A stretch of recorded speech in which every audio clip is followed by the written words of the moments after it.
Hello mga boss. Diri na pud nga side. Ngapon tagbaktin.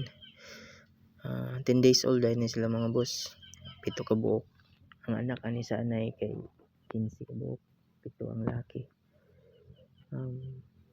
Gina-exercise ni nga kapon. Kaning kapon term kung sa English circumcision, circumcise. Anak basta sabi ni siya kapon ni siya mga boss. Tapos ang process daya ani kay sisian lang ni siya straight sa iyang itlog. Ang practice nga ginagamit namo is duha ka sisian kay duha may itlog, pero naay practice ani nga isa ka sisian sa gawas pero sa sulod mo isi pug ka kay para isa ra yang samad sa gawas. Pero hasol mas okay tong duha gyapon mga boss, dali ra man siya. Igo ra nimo sisian pag maggawas to iyang kwan bislito nimo gamay mulugsot man to. Imo din birahon.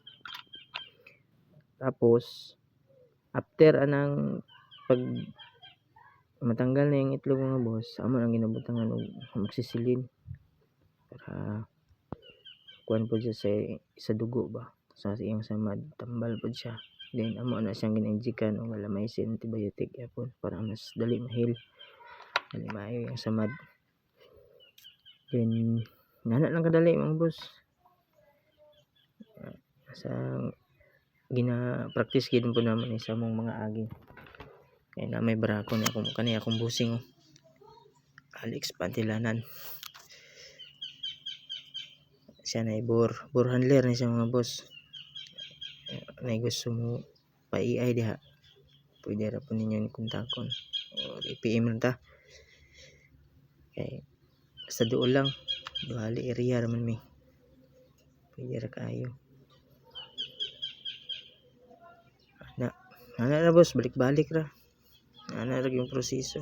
Sa di lang kalimting nga mag-inject tag antibiotic para kuan pud sa infection sa samad ba kay open wound baya siya.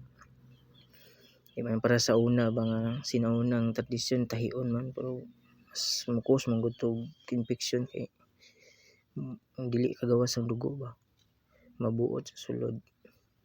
Anang inaani ang practice, open wound lang siya. So 3 days ani mga boss, ayo na dayon ni. So katulang mga boss, salamat sa pagtanaw.